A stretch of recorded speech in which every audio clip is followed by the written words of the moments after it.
Welcome to Band Essential. I'm Oren. And I'm Sarah, and we'll be your hosts for today's show. We have a great show for you tonight, including interviews, music, and much more along the way. That's right, me and Sarah are going to be splitting up to go see what kind of banter there is out there. But it's not just me and Oren. There's Sean, Blessing, Peter, Rebecca, Lorcan, Darren, Brian, Keena, Caitlin, Casper, Big John, and Big John Mack. That's the Banter Patrol. One of our Banter Patrol, Blessing Salami, caught up with our resident rock and roll teacher, Mr. Feeney, in Lanesborough Community College to talk about his work and see one of his bands. Let's see how she got along. Hi, my name is Blessing Salami and I'm here at Lanesborough Community College to show you what music is really all about. Follow me. Hi Shannon. Hi Blessing. How are you? What is music technology? It's computer music where you can input notes onto a computer and the melody is played back to you. That's it. How hard is it to learn music technology? It's not hard at all because if you mess up any notes on the computer you can just cancel them out and then do it again. Do you think that the technology we use makes music better? Yeah, because you don't need to be able to play an instrument to do it. Hi, hello, how are you, Mr. Feeney? Good, Blessing. Good. How are you? What inspired you to teach music? What inspired me? Well, I mean, I've been interested in music since I was year age, you know, I was a young teenager, and I've never stopped that interest. Even though I'm classically trained, I love rock and pop music, I love all kinds of music. And I love teaching it now. I absolutely love being among the young students and showing them how it's done and watching them get a piece off and be able to perform it to a good level. When did you start? When did I start teaching? Well, I started teaching about 20 years ago myself, and as I said, I've loved it ever since, and I find it very enjoyable, very rewarding. What's your approach to music? My approach is a practical one most of the time. I go from that in basically because I know students they're not mad about doing theory, so what I like to do work from it from the practical point of view. So I like to get in among them there when they're in the band and show them part for part until we get it right, and then they take it up themselves, and they love me working that way, and we work great. It's very open class here, very open. What impact, if any, does music have on people's lives? Well, music makes people happy, and so therefore it makes young students happy as well. And it's great to see them coming up here, and they look forward to coming up because they know they're going to be playing music, because playing music is what they've chosen music to do. It's not all theory. So, and it's great to see that. It's great to see a smile on their face. Thank you for having us, sir. Thank you, Blessing. This is Sarah Hoare, Banta Central, Longford. No, Longford. Sarah, what the heck are you at? I'm practicing for my Kieran Malooly interview. Okay, let me hear it. This is Sarah Hoare, Banta Central, Longford. Nah, that doesn't sound like him at all. You go off and interview him. I'll do it. This is Oren Walton, standing in for Sarah Hoare, interviewing Kieran Malooly, Banta Central. Sarah, how are you doing? Young Malooly, how are you doing? Look at the time, sir. Chop. Sorry, sir. Yes. Sorry, sir. Every morning.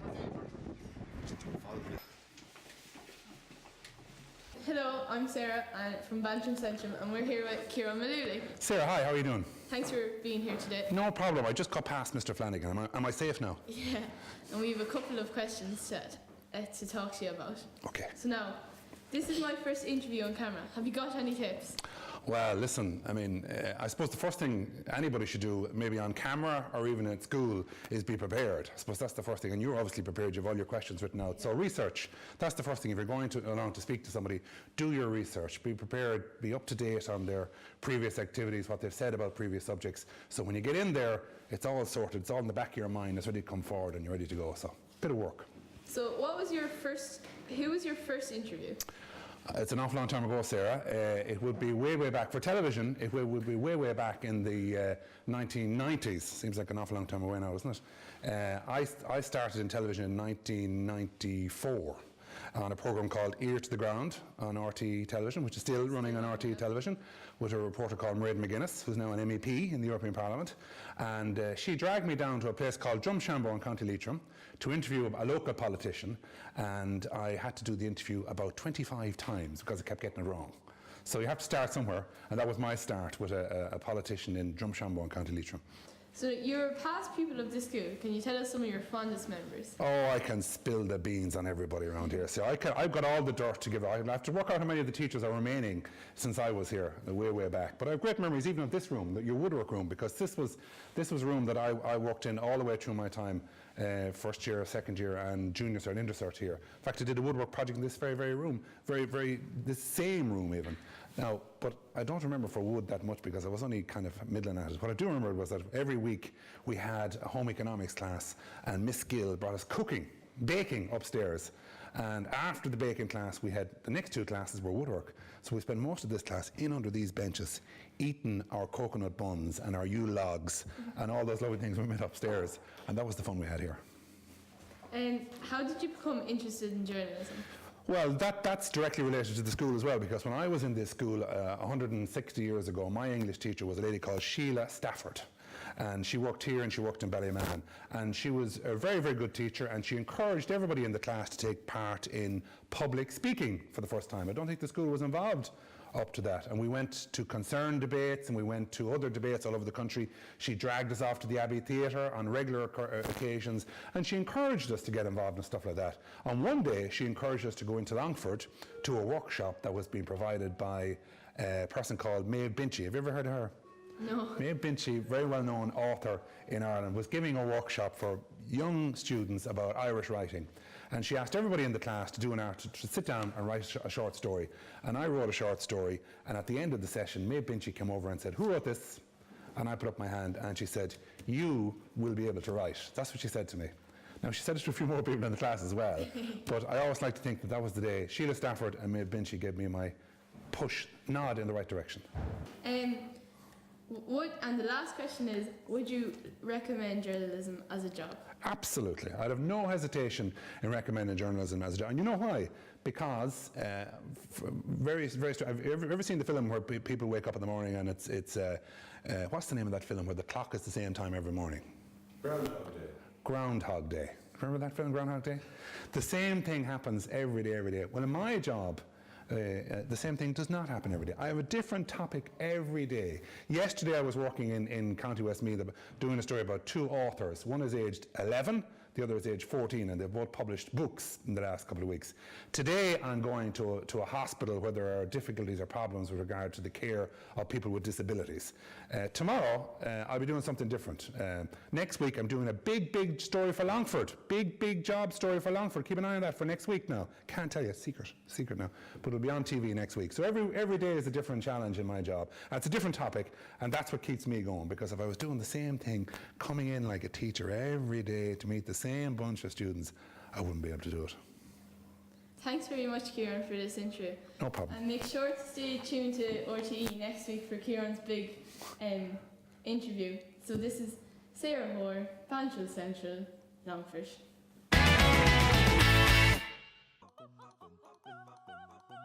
Bye. Ma, I need a new jumper. Here, have your brothers. I grow into it. Son, would you close the door? Were you born in a field? Bye. Oh yeah. Mom, not too bad now. No. Hi son, would you throw a lock of turf on that fire? Oh no, that's just the old one blowing at me, yeah. Oh, that's it, that's more of it. You might as well be talking to the wall. See no. Bye. Son, were you class? Yeah. Oh, said. The loads and fishes. Who are you sitting beside? Mary Jo. I'm gonna ring Mary Jo. Bye. Have you ever heard of Asian clams? No? Well, if you're from Lanesborough, you have. They're kind of little lads who like to take over, let's say, the River Shannon. We've sent Lorcan Donlan, our reporter from Lanesborough, down to find out more. This is what he found. Hi, I'm Lorcan and I'm here in Lanesborough to interview Jeffrey about the Asian clam problem in Lochrie. So, how did the Asian clams get into Lanesborough? Well, the backstory to this was that a person near the River Barrow decided to put some Asian clams into the River Barrow as a source food for himself. But the problem is Asian clams can reproduce 70,000 in a year. So like by just dropping 5 in, there was only like already 350,000. And they went upstream up into the River Shannon. So who was the first person to actually spot them in Lanesborough? The first people to actually spot them in Lanesborough would be Inland Fisheries Ireland. Now they're the Irish organisation who are responsible for like taking care of all the aquatic areas in Ireland. So when they were one day they were fishing and they realised that there was Asian clams that weren't native to Ireland. So that's how we realised there was Asian clams in Lower Lochrie. So how could we fix this problem? When we were conducting research about this project, we came up with some solutions, but we have to take into consideration that the River Shannon is conserved under Irish law, that nothing can be taken out or even killed on site. So whatever our recommendations we have, we can't actually put them into place. We had 5 recommendations. The first one was to dredge the River Shannon. That would literally mean just scooping them off the site. The thing is, as I said, under Irish conservation, we're not allowed to actually remove them off site. So even if we were to manage to remove these Asian clams from site, we wouldn't know where to put them. Our second method of getting rid of this problem was to use bio-bullets. Now, Michael Milan of Inland Fisheries Ireland told us that these were like Maltesers that were filled with poison, so like it's self-explanatory. The Asian clams would eat them, they would die. However, like there's no certainty that like these bio-bullets could be killing the Asian clams because they could be killing anything. They could even be getting into our water supplies, so that would be too risky to actually be used. The next 2 methods were also last resorts. The first being to reduce the overall temperature of the River Shannon. If we were to, let's say, redirect the hot stretch of where the power plant was like pumping out all of its hot water, that would get rid of the problem. However, all these aquatic animals in the River Shannon would have grown up with these conditions. So if we were to like get rid of this hot water, they would actually all die out instantaneously. So like we would be winning the battle by killing the Asian clams, but we would be losing the war by killing everything else in the process. The next one is also on the same boat, because our next solution was to reduce the overall pH. Asian clams aren't capable of living below 5 pH. So if we were to add a lot of pH buffers or something like that to reduce overall pH, yes, we'd be killing them, but yet again, we'd be killing everything else in the process. So why did they choose Lanesborough as a proper place to live? Well, if you can see over here, the power station's there, and the power station every day pumps out a lot of hot water because it like uses water in its cycle. Now, this water is up to like 15 degrees Celsius, which is what the temperatures these Asian clams are suited to. So they won't be capable of growing around, like let's say Loch Barrow or River Barrow or anywhere else, but it's because the conditions are so perfect for them right here. That's why they're growing so well. Okay, Lorcan, as you can see, this is the hot water stretch of the River Shannon because all the water here is being heated up by the power plant. So to a certain extent, this is how like the Asian clams are surviving in the River Shannon. So Jeffrey, this has been a long day for us, so all this talk about fish and clams makes me hungry, so would you like to go get some fish and chips? Yeah, sure. So Oren went to a little town called Ballyleague to see the first ever pedal-powered cinema in Ireland, so let's see how he got on. Hey guys, this is Oren here for Banter Central in Lanesborough, County Longford. Oh wait, I mean Ballyleague, County Roscommon, where for the first time ever in Ireland there is a cycle-powered cinema just up ahead. Let's take a look. Action, thriller, I could watch you forever. You are a cinema, a Hollywood treasure. Love you just the way you are. A cinema, a cinema, cinema.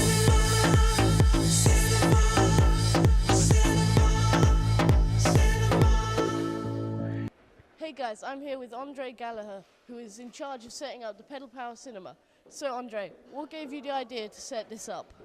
Well, we're looking to raise funds for our school, Clontuskert National School, and we were looking for a novel way of raising funds for the school. And we came across pedalsense.ie, which is run by Ken Murphy, and he explained the whole setup to us. It's eco-friendly and it promotes health and fitness and it's child-centred. And those three things are very important in our school as we're working towards a biodiversity flag this year. What are you going to be using the money you raised for? All the funds are going towards the upkeep of our school, just the day-to-day running of the school. So it's going towards a good cause. How many different jobs did you have to do to get all this massive setup ready? Okay, well, it took a long time to organise all of this. We started working on this in November last year, and we formed a committee of very dedicated parents. We have an excellent parent support team in Clontuskert National School, and they all came on board to help us out. We met regularly, and there was plenty of jobs involved. The rest of the committee will fill you in on that. Thank you very much, Principal Gallagher. Thank you. Okay, so Kevin, Jake and Matea, and they're all from Clontuskert School, which is the school being raising funds with the Cycle Cinema. So, are you guys excited for this film? Yes. Yeah. Do you like Rio 2? Yeah. Do you think it's cool that all of this can be powered by a couple of guys on bicycles? Yeah. Do you think you could power this on a bicycle? Yeah. Yeah, come on, you can do it. So, Mr. McAgun, what got you involved in the cinema? You mean a victim, an unwilling victim? My wife, Yes. who you happen to know.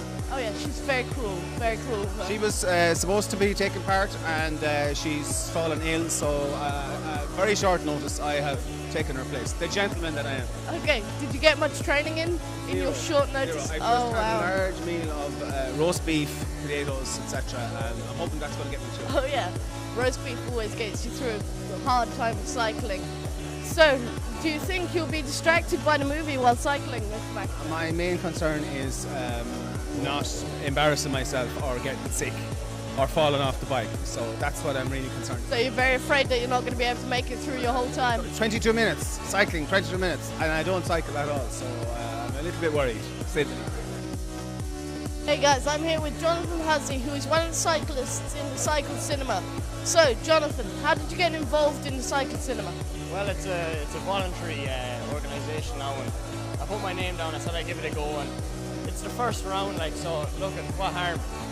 Did it take much training to get ready for the cycling? Well, in fairness now, Raymond has taken up his time, and we're all fully prepared now, so let's hope it goes well, you know. Was it very hard to do all of this? It has been very, very tough now, but look, it'll benefit at the end, you know. Do you think you're going to be able to power the cinema by yourself? Oh, I don't know now, I'll give it a go, you know. The shop's out of popcorn, the lights are dimmed, and everybody has taken their seats for the movie. This has been Oren for Banter Central. Back to you at the studio. Early on this year, the first year made a video about how the leaves turn red and who says science can't be fun. It's a bright summer day in leafy Lanesborough. Lincoln, Loretta, Liam, Lacey, and Lexi are having a grand time singing leaf songs and being leafy. Leaf, leaf, la la la la, leaf, leaf, la la la la. Life is good when you're a leaf. This is so much fun! Yeah! I feel alive! Praise the Lord! Hallelujah! Jeez, ma'am, calm your chlorophyll. So, guys, me and Lacey have to leave. Keep cool. Stay green. Oh my God, you look at your little yellow. Oh yeah. Later that day, Lincoln went to see his GP, Dr. Lumberjack.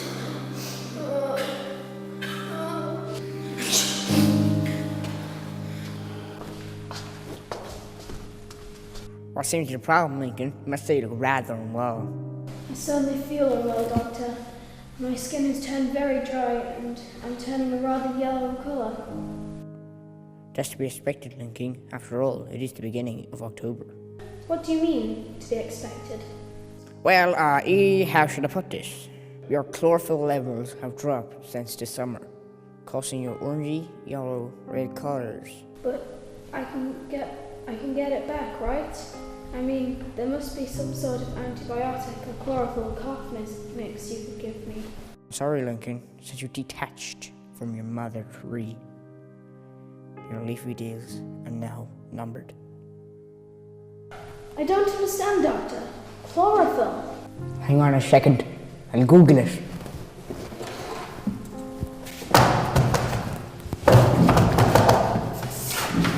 Leaves like you, Lincoln, change colour and fall in the autumn because the days are getting shorter.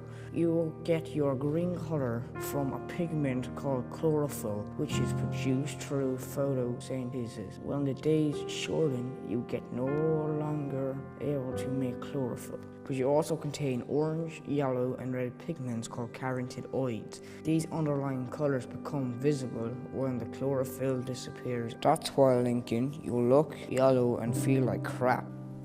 Oh my god, is it contagious? I'm afraid so, Lincoln. You're toast. Don't sugarcoat it for me, Doc. How long have I got? By the looks of the weather, 2 or 3 weeks, maybe.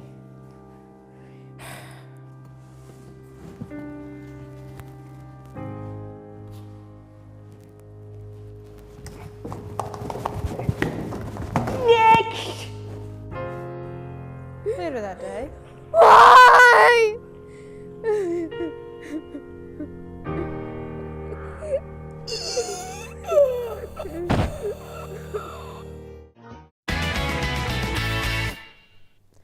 Hey Sarah, I heard the funniest horse joke the other day.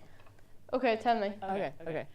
What did this horse with the sore throat say to the other horse? I don't know. I'm a little horse. Oren, that was terrible. But I have the best joke ever. Don't. Yeah. What horse comes out after dusk? I don't know. A nightmare. Oh God, my ears. Speaking of horses, Lanesborough Horse Fair has just passed and we sent horse whisperer Brian Lyons to go check it out. Let's find out what kind of people he met and what kind of crack he got up to. Oren, did you hear he bought a horse? Really? No way. Hey, yeah, big, massive horse. Wow. Brown. And he has like the socky things on him. I'd love to see that. Hello everybody, I'm Brian Lyons and I'm reporting for Banter Central on one of the main cultural events of the year, Lanesborough's Horse Fair. The Horse Fair was restarted a decade or so ago, and since then, with every passing year, he's growing larger and more popular. Now, I'm off to see who's horsing around at the fair today.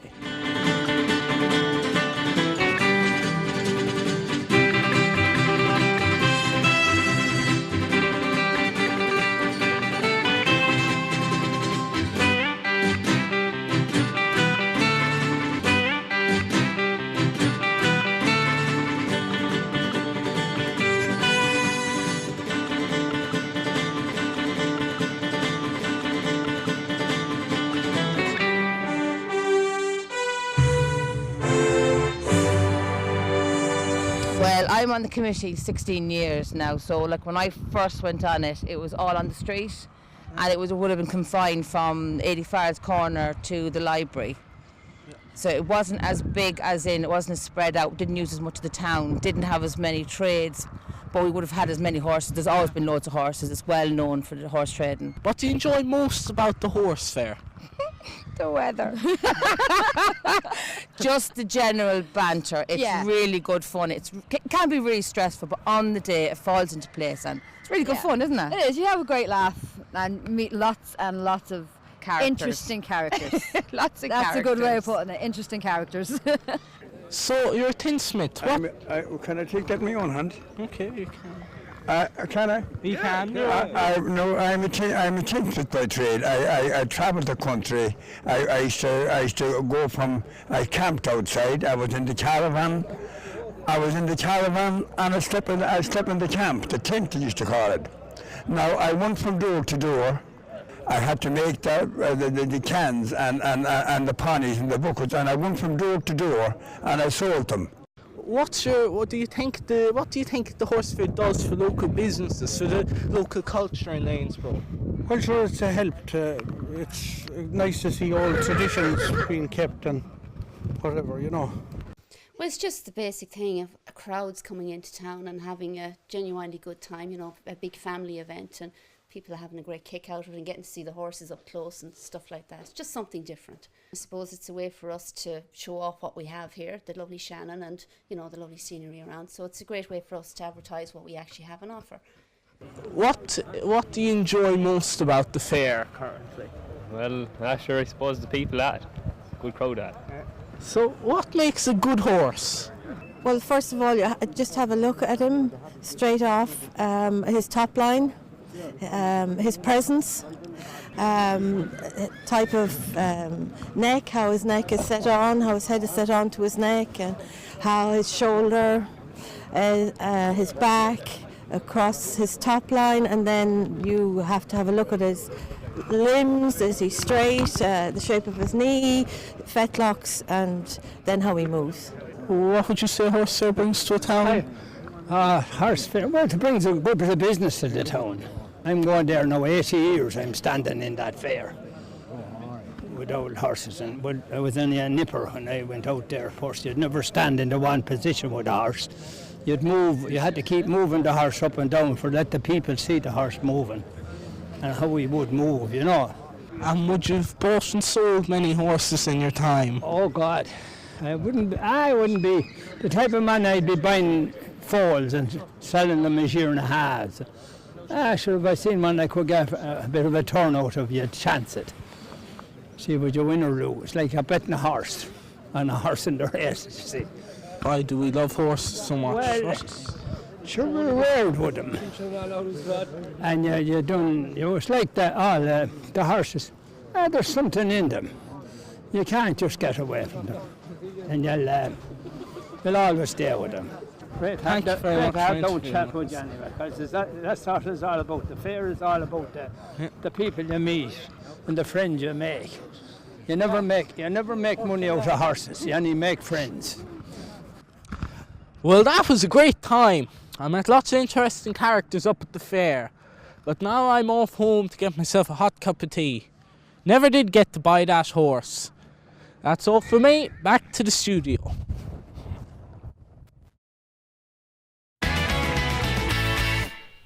So, Sarah, that's another episode of Band Central over and done with. I know, it just... it breaks my heart. Jesus, Sarah, it's only a TV show. We'll be back next time. Yeah, I suppose, but look at all the fun I had making it. What was your favourite bit? It was definitely the cycling seminar. It was very well presented. Who presented it again? Oh yeah, you. Okay, then what was your favourite one? Definitely the horse fair. Them horse jokes were just on point. Mine was better. That's all we have time for. It's goodbye from Sarah. Bye. Oh, and goodbye from Oren. Bye.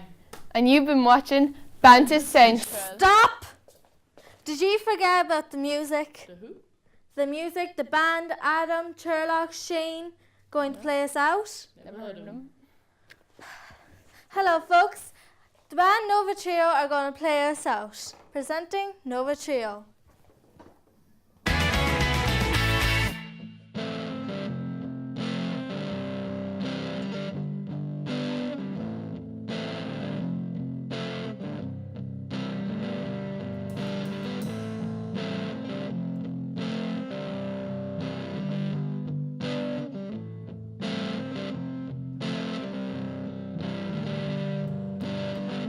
Your back, Jack, don't look back. Just a flashback of nostalgic minds that work the creative works, making life a song and dance.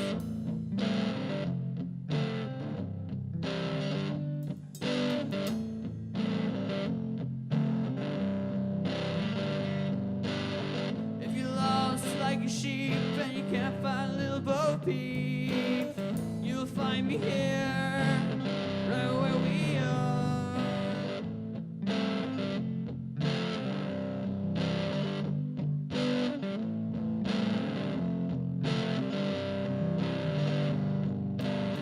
If you're falling down the hill and you feel like Jack or Jill, you'll find me here, right where we are.